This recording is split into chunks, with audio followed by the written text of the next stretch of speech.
This is the car we've been waiting for.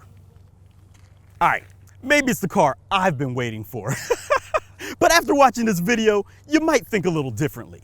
I'm Chris from Auto Academics, and we're here in Southern California to get a first drive of the all-new 2026 Kia K4 Hatchback. I've been trying to talk you into hatchbacks and wagons as alternatives to small SUVs for a while now, and while I'm sure my progress has been minimal at best, that's not going to stop me from trying. I'm pleased to see that Kia's now joined the options to choose from, and if it's anything like their K4 sedan, it should be worth checking out.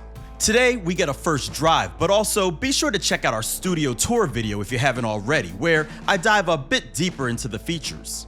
While the sedan is available in 5 trims, the hatchback comes in only the top 3, EX, GT Line, and GT Line Turbo that we have with us today. While there are a few features worth mentioning again, like the 30-inch dual digital display, Harman Kardon stereo, and digital key 2.0, again, you should check out our previous studio tour video if you want to know more.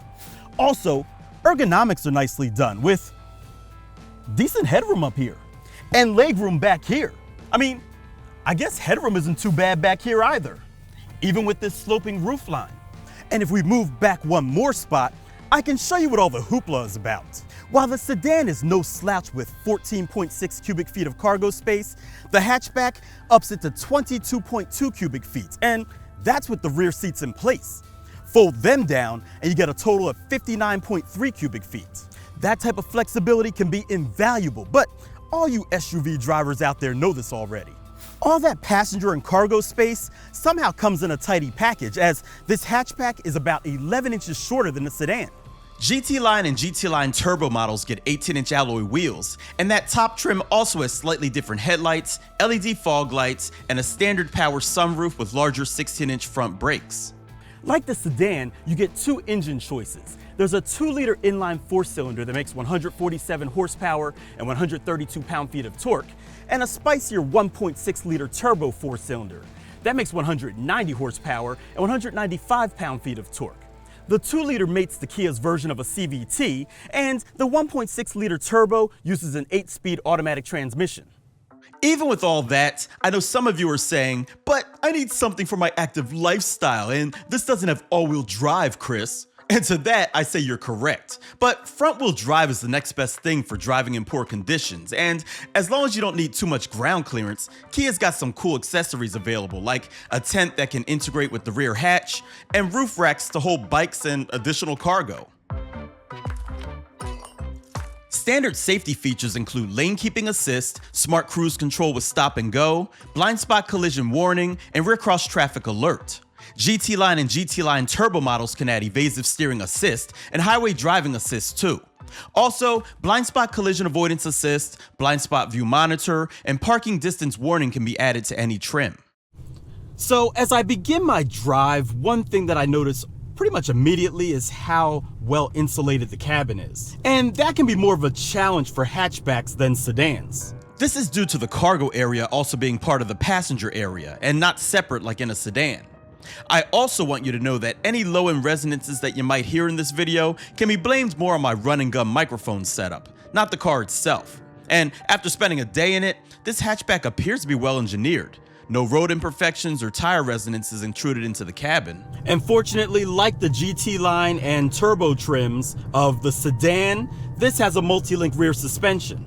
That allows for a ride quality that feels athletic, comfortable, and confidence-inspiring.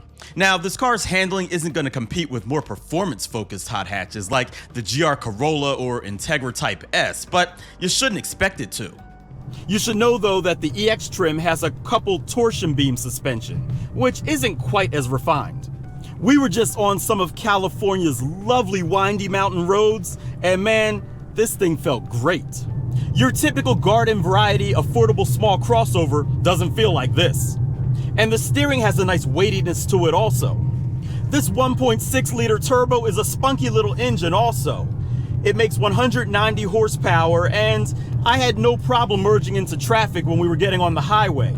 Now, once I got onto the mountainous parts, if I wanted to accelerate quickly, it did take a little bit of time to downshift, even with sport mode engaged. But, again, this is not a sports car. It's a regular car that still has a nice sportiness feeling to it. And while I'm talking about the power, you should also know that this hatchback is just ever so slightly slower than the sedan, even though both powertrains make the same power. I assume that's a result of this car's slightly heavier curb weight. The upgraded brakes on this GT Line Turbo felt pretty good too. The pedal had a firmness and modulation that I appreciated, and I worked them pretty hard during this drive. So much so that I wondered if they'd start to fade on me, but they never did. The base 2-liter naturally aspirated powertrain is pretty much the same one that's in our Kona, and it's fine, but if you're honestly wondering which powertrain you should get, well, if you can afford it, I'd say the 1.6 turbo with the 8-speed auto.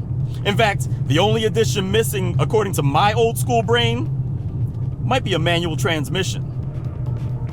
Pricing starts at $24,990 for the EX trim and tops out at $28,890 for the GT Line Turbo, before any options of course, and it should be hitting dealers as I speak. So let me know what else you'd like to know in the comments below, and I'll try to answer them once I get one for full review.